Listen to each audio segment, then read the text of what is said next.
Hi everyone, welcome to the Space Science webinar series hosted by the Center for Space Science at New York University in Abu Dhabi in collaboration with the UAE Space Agency.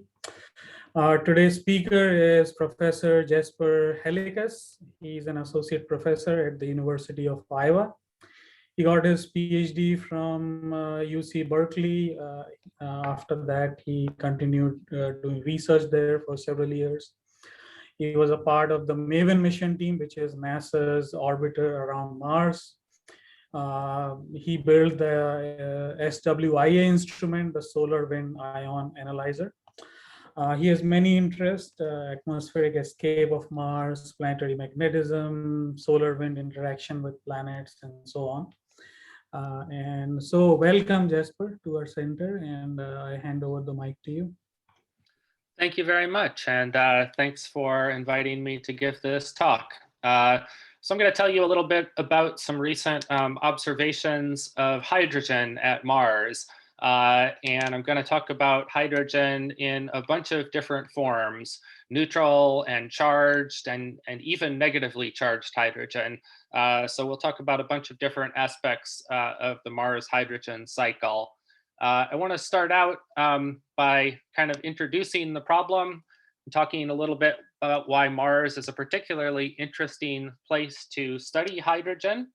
So first of all, Mars is interesting to all of us because it's a potentially habitable planet. It's in or close to the so-called Goldilocks zone, close enough to the sun that it gets enough sunlight and can occasionally have liquid water. So from a big picture perspective, that's why everyone thinks Mars is very important. For the perspective of this talk, Mars is a little bit special because it's kind of small compared to the Earth and compared to Venus. So it has rather weak gravity compared to the other larger terrestrial planets. The other thing that's special about Mars compared to the Earth and Venus is that there's not a very strong atmosphere. The atmospheric pressure at the surface is, less than 1% of that of the Earth. And it does not have a global magnetic field. And the result of that is that there's a very small interaction with the solar wind, a very small magnetosphere. There's also no magnetic field. I just mentioned that. That also implies that the magnetosphere is very small. And the result of all of these things put together, the weak gravity, the small magnetosphere, implies that Mars's atmosphere can reach very large distances, and the outer reaches of its atmosphere actually reach outside of the magnetosphere, and they're completely exposed to the solar wind. And that's somewhat unlike the Earth and Venus. So it has some interesting implications for what we can see at Mars. So just to dig into some of those aspects, this is a picture taken by Maven on its approach to Mars. And the blue color that you're seeing there is Lyman alpha emission from atomic hydrogen. The white is bright, the dark blue is less emission. And you can see this bright hydrogen corona extending above the day side of Mars. And you can also see that this corona extends to very large distances from Mars. The scale on this plot is in units of Mars radii, and it doesn't go to black even when you get to 10 Mars radii away. So the hydrogen corona is very extended around Mars. For comparison, here's the size of the magnetosphere of Mars. So the purple shading here is also Maven data. This is Maven observations of solar wind density. And the white line here is the bow shock that separates the upstream solar wind from the magnetosphere of Mars.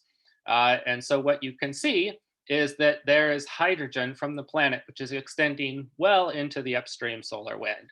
And that's going to lead to a lot of the interesting things that we'll discuss in this talk. Here's a zoom in on the magnetosphere. What we're looking at here is we're looking at solar wind density in color and velocity with the arrows. And so what you see is the solar wind interaction with the planetary obstacle. Since the solar wind is supersonic, Mars is like a jet plane flying through the solar wind. and there's a bow shock formed. This bow shock is this outer dashed surface where the solar wind is compressed, the color changes, the density increases, and the flow is deflected around the obstacle. The inner boundary here has many names. It's basically a compositional boundary, though. And you can see that the solar wind density largely does not go inside of this boundary. Inside of this boundary, there are planetary ions, which do not show up in this plot. The solar wind is all deflected around the edges of the obstacle, and so you should not expect to see a lot of solar wind ions at low altitudes. Down in this region, you expect to see low energy planetary ions. So now let's look at some data. And we'll see some things that we expected to see in this data and some things that are a surprise. This was, in fact, our first orbit of data after we got into orbit around Mars with Maven.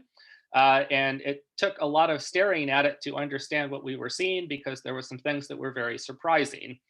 What you're looking at here in the top panel is the superthermal, the high energy ion density above about 5 electron volts, which is the low energy range at this time that the instrument was covering. The velocity components, X, Y, and Z, are in the next panel. And then in the bottom panel is an ion energy spectrum. So all of these things are a function of time as Maven comes down into the ionosphere and then goes back out into the magnetosheath. The color here on the spectrogram shows the differential energy flux, basically the number of ions at that energy and time. So to unpack what we're seeing here, I'm just going to highlight some different populations as we go through this orbit. This is the magnetosheath out here, where you see this bright red intense population, largely at energies around a keV. So these are ultimately solar wind ions that have come through the shock and been heated and deflected, and they're being deflected around the Mars obstacle. So that's something we expected to see. This population here is actually pickup ions, which are created in the upstream region. So those are singly charged oxygen and hydrogen that were ionized in the region upstream from Mars and are being accelerated by the solar wind electromagnetic fields. So we understood those and we expected to see those. This population down here is just the very top edge of the thermal ionospheric population. So the particles in the ionosphere have relatively low temperatures, a few hundred Kelvin. That corresponds to rather low energies, less than an electron volt. So you can only just see the very top of the thermal distribution here in this instrument, just the very tail end. We're mostly not measuring the ionosphere.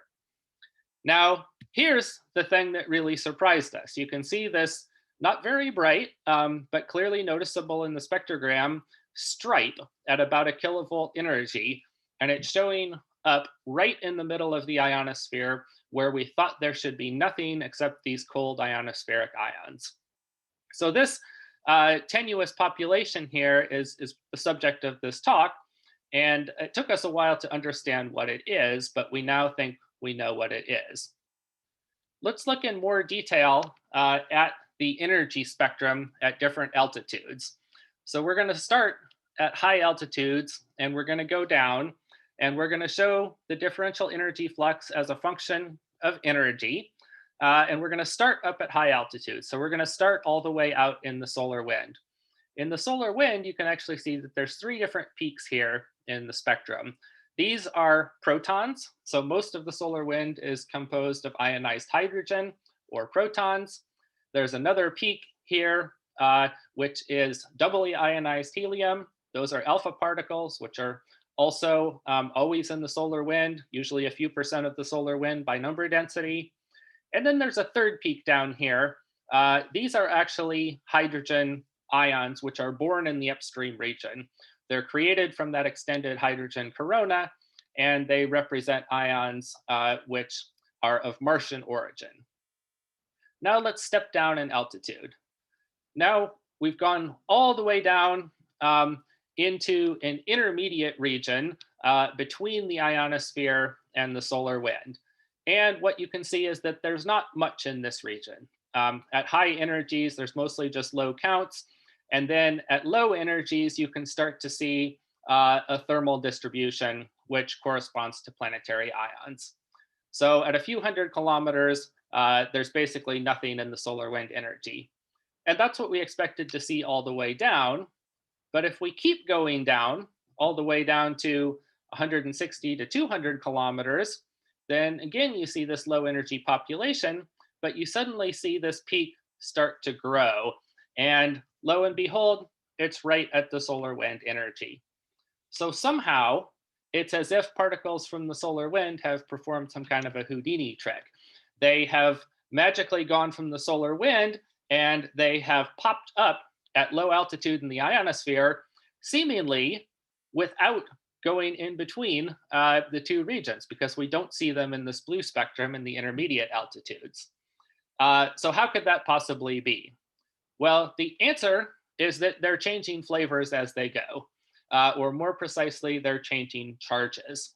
So what we now understand is happening is that when the solar wind comes from upstream from the sun and interacts with this neutral hydrogen corona, there can be charge exchange reactions where the solar wind proton interacts with a neutral hydrogen in the corona, and they trade an electron. So the solar wind proton, or H+, gains an electron, becomes a neutral hydrogen atom. That neutral hydrogen atom maintains the same speed and velocity as the original solar wind proton, but it's now neutral.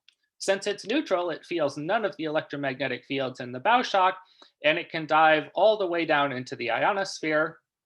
Once it's in the ionosphere, it can interact with neutral particles there, and it can undergo more charge changing reactions. And sometimes it can change back to a positively charged H+ particle that we can measure. The other thing that happens in this charge exchange reaction is that the neutral hydrogen atom now gains a charge because it gave its electron to the solar wind particle, and now it feels the electromagnetic fields of the solar wind, and it becomes a pickup ion. And so this also explains that extra bump that we saw in the upstream spectrum. So this reaction contributes to escape because this particle now is a pickup ion and is swept away by the solar wind. And it also allows some of the solar wind energy and momentum to be deposited down into the ionosphere. Okay, so more details of this process. This is just an expanded view, because what I want to emphasize here is that after this initial charge exchange, so the solar wind charge exchanges in the corona, a few percent of the solar wind actually can be turned into energetic neutral atoms, at which point they can bypass the bow shock and the magnetosphere, and they can come down into the atmosphere, and they can interact with neutrals there. Once they start colliding with the neutrals, it's basically a cascade kind of process where there's lots and lots and lots of collisions. The atmosphere gets more dense very rapidly as you go down in altitude. So these hydrogen particles collide with all the neutrals that are there, and they undergo all kinds of different reactions. Some of those are just elastic collisions, which don't result in charge changing. Some of them end up ionizing the target, which can create ions in the atmosphere. But two reactions that can happen are electron stripping and electron attachment, and those respectively produce H+ and H-, which we can actually both measure with Maven. And the other thing that can happen is that this can lead to emission. These collisions can lead to Lyman and Balmer alpha emission. And by the end of the talk, I'll show you some examples of that. Okay, let's look at another couple of cases of observations, because I want to show you that, in fact, we see not just H+, but also H-. So this is another different orbit later on in the mission.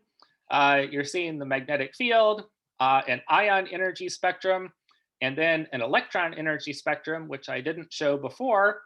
The altitude and the solar zenith angle are here. So you can see we're diving down into periapsis and then coming back out. We start in the magnetosheath, go down into the ionosphere, and then come back out into the magnetotail on the night side, as you can see from the solar zenith angle, which is greater than 90. So I'm showing a bunch of different energy spectra here. One of them is the upstream solar wind spectrum. Again, you can see the protons and the alpha particles. And then the protons that we see at periapsis, this is this one. You can see that we see this H+ signal right at the solar wind energy. And then I didn't show this on the previous set of plots. I'm now showing the electron energy spectrum. Most of the electrons are photoelectrons produced in the atmosphere. So these are all photoelectrons up here. These are Auger electrons, which are produced in the atmosphere. And then down here, there's a tiny little bump that you can hardly pick out of the electron background. So this is kind of what a normal orbit looks like. But if we increase the solar wind flux, so this now is when a coronal mass ejection hit Mars. So it's just a couple of orbits after the one that I showed you before. And now you can see that all of the spectra have changed. The solar wind, we still see the protons, the alpha particles. But now when we go and look at periapsis, we can see a huge signal of H+, which are converted products of these energetic neutral atoms. And we can also see a very measurable signal of H-. So this, to my knowledge, is one of the first times that negative ions have been observed at Mars. It's sort of an accidental thing. They're showing up in an electron sensor, but that electron sensor will measure anything negative. And in this case, it's allowing us to measure negative hydrogen. Okay, so let's talk about the systematics of these signals that we're seeing. When the energetic neutral hydrogen comes down and starts colliding with the atmosphere, as I said before, it's a cascade process. And so the number of particles of different species that are produced depend on the various cross sections. So here are some cross sections between neutral hydrogen and CO2. You can see an elastic scattering cross section. You can see the one of interest to us is an electron stripping cross section. So that's going to turn H into H+. You can also see a Lyman alpha cross section, and that'll be interesting towards the end of this talk.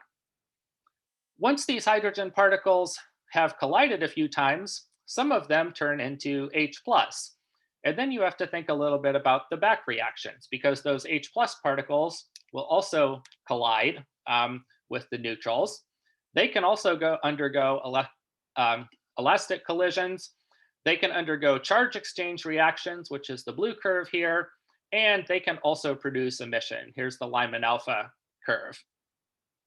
Now, if you look carefully at these curves, what you see is that the initial electron stripping curve depends steeply on energy, whereas the back reaction, the charge exchange, is basically flat or even decreasing with energy. That suggests that you should see a higher percentage of H+ when the hydrogen energy is larger. And we do, in fact, see that.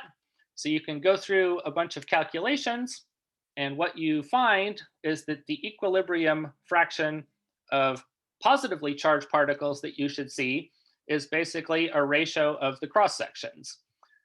So the blue here is a theoretical curve, assuming that you start with 3% of the solar wind converted to neutral hydrogen atoms, and then you reach equilibrium between H+ and H. Here is the ratio of the H+ that you see at periapsis to the solar wind as a function of energy.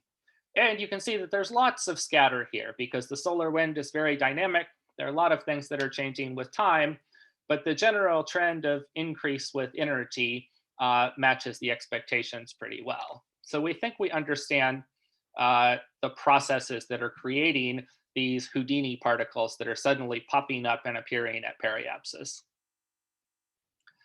All right, we can also look at how many of these particles get backscattered. So this is work that a research scientist in my group, Zach Garasian, has been doing recently. looking at how many of these downward going particles undergo enough collisions to actually be reflected and come back up from the atmosphere. So there's actually a hydrogen albedo at Mars, and you can see upward going hydrogen because of this process. Here, things are binned as a function of energy, and you can see, in accordance with the arguments that we just went through, that the higher the energy, the larger the flux of downward going particles that you see. And then here is the spectrum of the backscattered particles. And you can see that they have the same dependence on energy, but what you should also see is that whereas the downward going spectra are basically narrow and peaked at the solar wind energy, the upward going spectra are much broader. And that's because these are particles that have undergone so many collisions that they've actually been turned around. And in the process, they've lost a lot of energy. So you can look at the ratio between the backscatter and the penetrating. And if you integrate this over all energies, it turns out you get an albedo of around 10 or 20%. So there's actually an upward going flux of hydrogen due to this quote unquote albedo. All right, let's look at how things now vary over a Martian year. Because there is another very interesting aspect to all of this, which is that it varies with season. So I'm showing you a bunch of different data quantities in this plot. The top panel is the solar wind speed. The black points are when we're actually directly in the solar wind measuring the solar wind. The blue points are actually measurements where we use these precipitating particles at periapsis to infer the solar wind. They actually turn out to provide a great proxy measurement of the solar wind. In the next panel, there are a bunch of densities. So the black is the upstream solar wind density when we measure it directly. And then the blue particles are the positively charged hydrogen that we're seeing at periapsis. If you divide out the cross sections, you can infer what that implies for the number of hydrogen energetic neutral atoms that are coming down. So those are the orange curves. And then if you divide the orange curve by the black curve, it tells you how many of the solar wind particles were converted to neutral form. And that is the third panel here. And you can see that that ranges from a fraction of a percent to almost 10% at the high end of this curve. So at the high end of this curve, which happens to coincide with a little bit after perihelion, when Mars is very close to the sun, we see that a lot of the solar wind is converted to neutral form and comes precipitating down into the atmosphere. So what leads to this seasonal variation? Well, let's talk about the Mars seasons for a second, and maybe we can understand what's going on here. So this is Mars's orbit around the sun, and perihelion is over here, aphelion is over here, and we're tracking this with a parameter which is called solar longitude, just a way of tracking Mars's evolution around its orbit. So perihelion is at solar longitude, or L sub s, of about 250. The other thing that you see on here is you see the orientation of Mars to the sun. And so you can see how the seasons line up with the orbit of Mars. Now, there are two sets of seasons, of course. There are winter seasons and there are summer seasons. So summer in the north is over here near aphelion. Not much happens in summer in the north. However, summer in the south is right over here after perihelion. And that combination of being close to perihelion and having summer in the southern hemisphere leads to the most dynamic and active atmospheric conditions at Mars. So southern summer is where you might expect the atmosphere to be at its most vigorous and most active. Here's how our hydrogen measurements line up with this L sub s parameter. So here's aphelion over here in blue. Here's perihelion in green. And just after perihelion, here is southern summer solstice. What we've done here is we've backed out all of the cross sections and we've inferred the column density of hydrogen upstream from the Martian bow shock. And you can see it varies by over an order of magnitude, and it peaks right at southern summer solstice. Now, you can convert that to an escape flux. This is just thermal Jeans escape. And so depending on the temperature of the exobase, you can convert this to escape fluxes.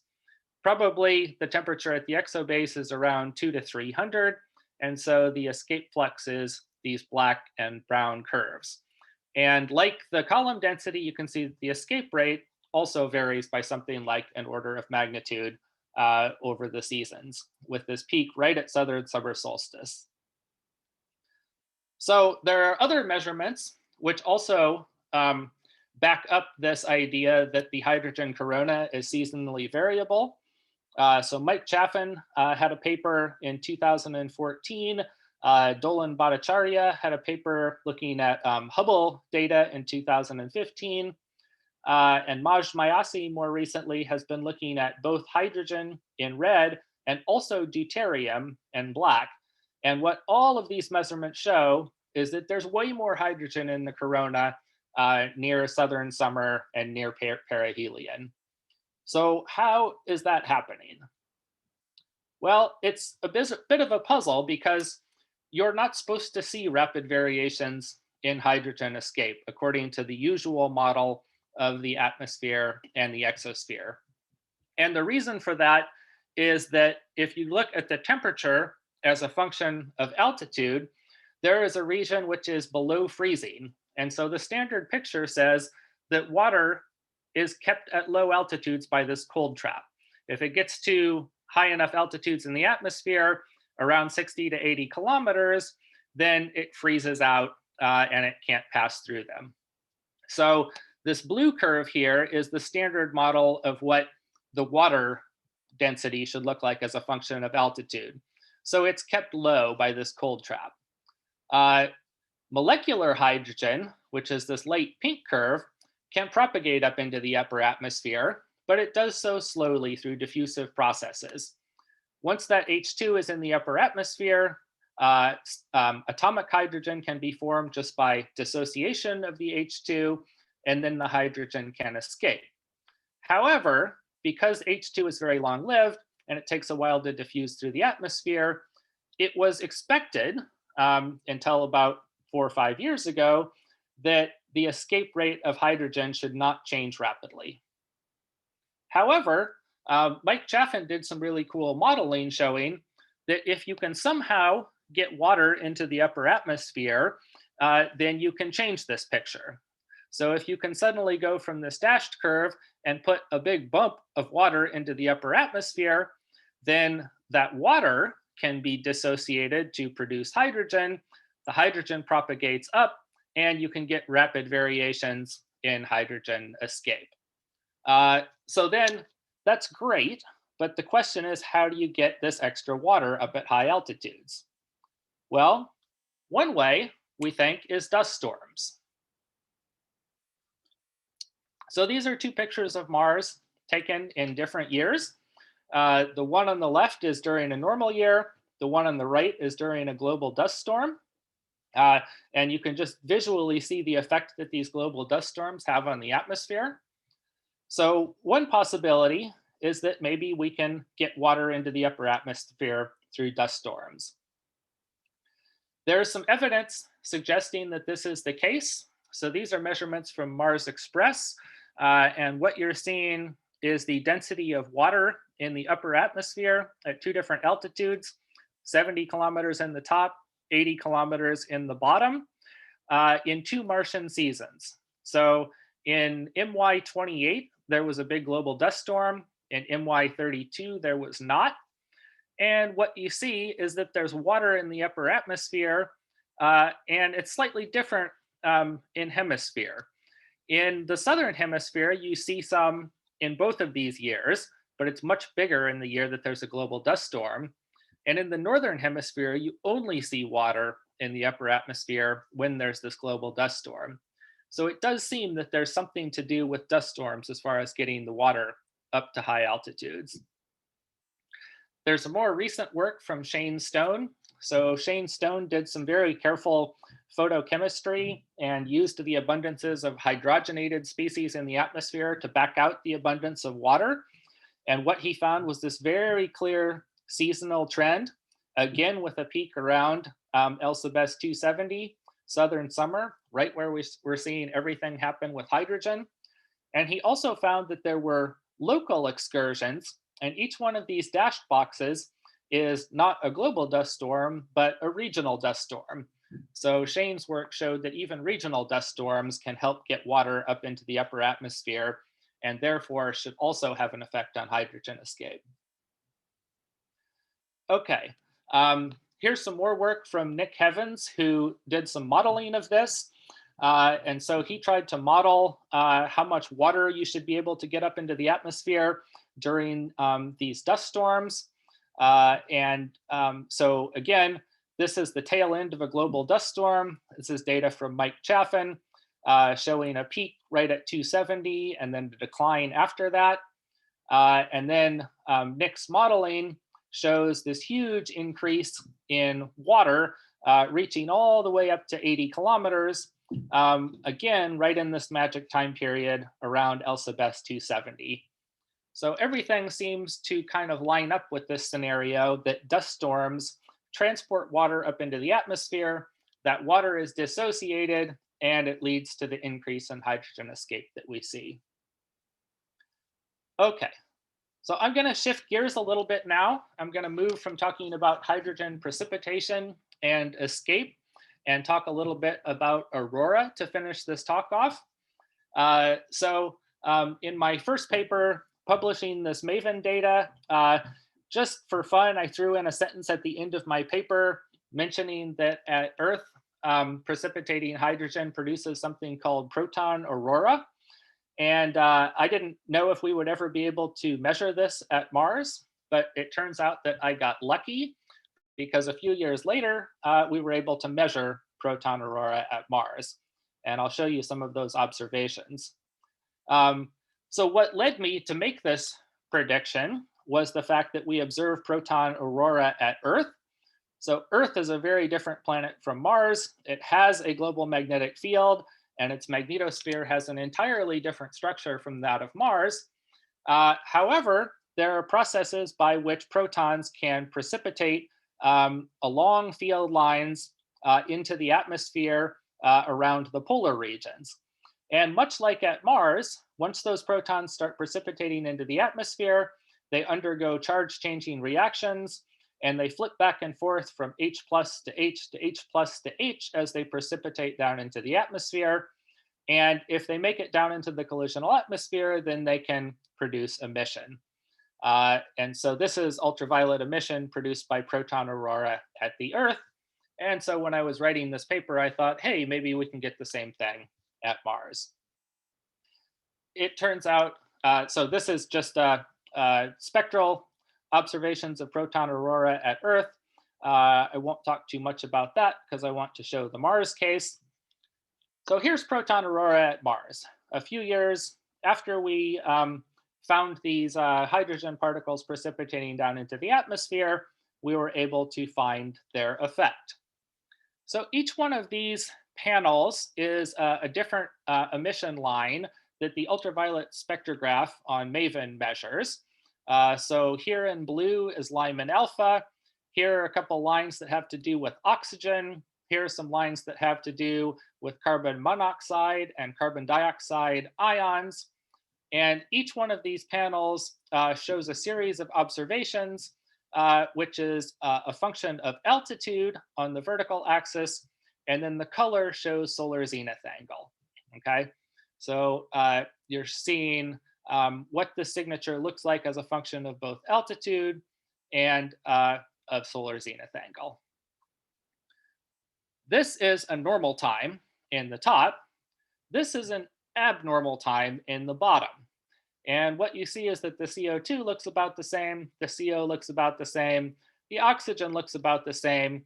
But if we look at Lyman alpha, there's suddenly a big bump in the Lyman alpha emission around 120 to 150 kilometers.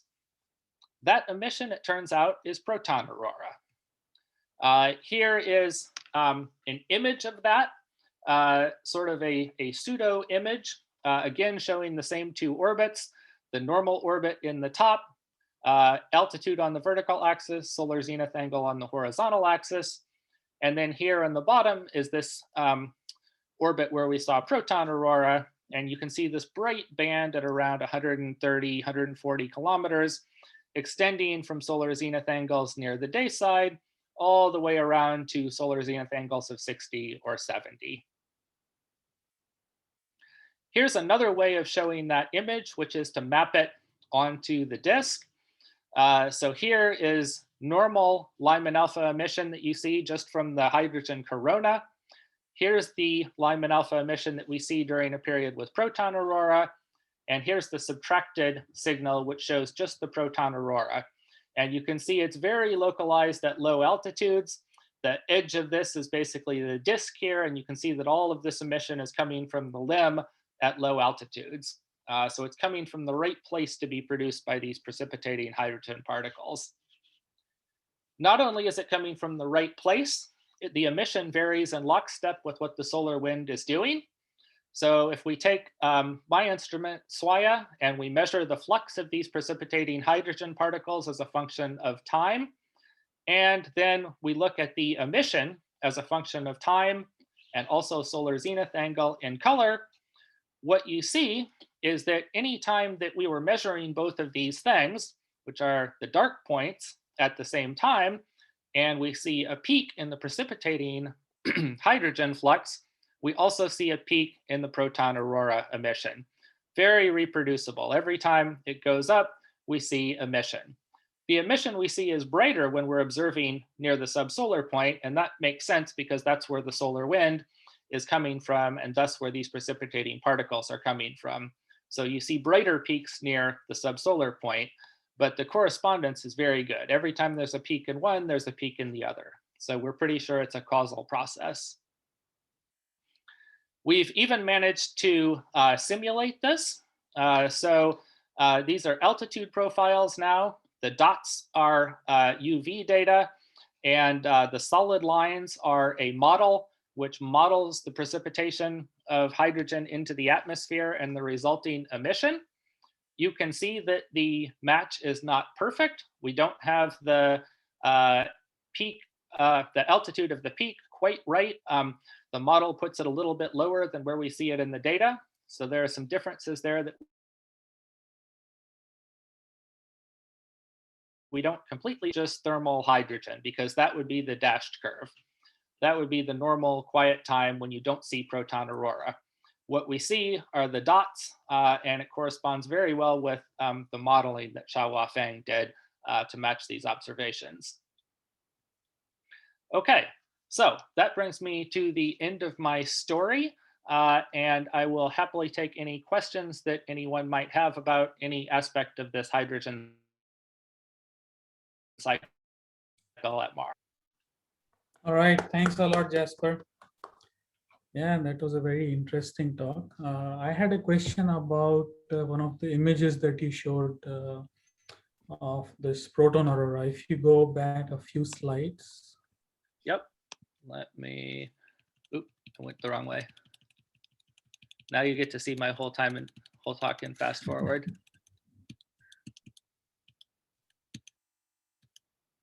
Yeah, this one. So how did you get this image, the full picture of the planet in this proton aurora form? Yeah, so this is obviously a sum over many images of IUVS. So IUVS basically is a spectrograph with a slit, and so you only get kind of emission along a row at any given time.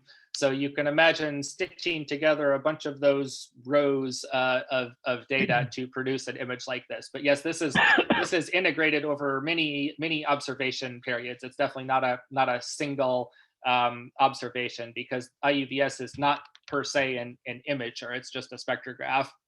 But if you add together enough of those spectra taken in different directions, you can produce a composite image like this.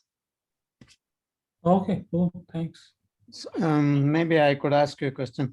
Could you say a little bit more about hydrogen precipitation and the connection with the dust storm that might carry the water? That was a very interesting remark, but you didn't dwell too much on it. Yeah, so basically what we're seeing with the precipitating hydrogen, I think, is a signature of that increased water transport, but it's a very indirect signature. So the chain of events that we think is happening is that the dust storm leads to increased vertical transport of water, which brings water above the cold trap into the upper atmosphere. Once the water is in the upper atmosphere, it can be photodissociated and you can get hydrogen from that. And that hydrogen can escape up into the corona and even beyond the corona. Once the hydrogen is up in the corona, then it can interact with the incoming solar wind to produce these energetic neutral hydrogen that then dive down into the atmosphere. So it's kind of a multi-step process, and it goes from the inside out and then back in, if you know what I mean. It's a process that starts low, produces an effect up high, which then produces another effect that comes back down to low altitude. So it's an interesting kind of coupled chain of events. Perhaps an unrelated but not too different question is, what's the source of hydrogen ions in the upstream region of the bow shock in the first place? So those are escaping particles from the sun's atmosphere. Okay. So the sun is mostly composed of hydrogen with a little bit of helium. Right. And it's hot, the corona is a million degrees. And so that solar wind is basically the solar atmosphere that's escaping out into space from the sun. In the picture on the solar wind, the temporal graph you had, the minimum solar wind speed seemed to be like 400 kilometers an hour or second, or what second, I think. Isn't that right? I mean, why is it so? Yeah, that one, nicely bounded on the lower end. It looks like nothing goes below about 350 kilometers a second. Yeah, so that's a pretty typical distribution of solar wind speeds. Every now and then in the solar wind, you'll see speeds down to 200, 250 kilometers, but it's quite rare. Usually the solar wind is between around 300 and 600 kilometers per second with, some excursions from that range. And that has to do with the processes that accelerate the solar wind from the sun. Yeah, my question was a little different, but it actually takes us too far away. So let's leave it. Thank you so much for your explanations. Of course. Garrett, you had your hand up.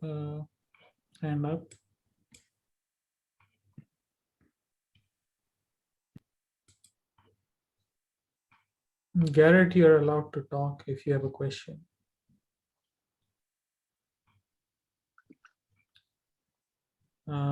Anyone else?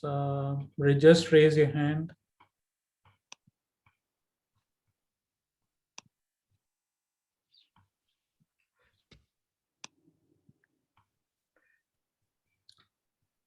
If not, then let us thank the speaker. Thanks so much, Jasper, for giving this. Thank you very much.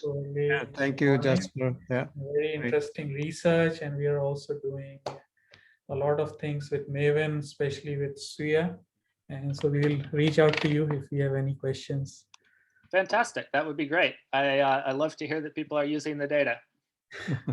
All right. Thanks so much. Okay, thanks. Bye. Thanks.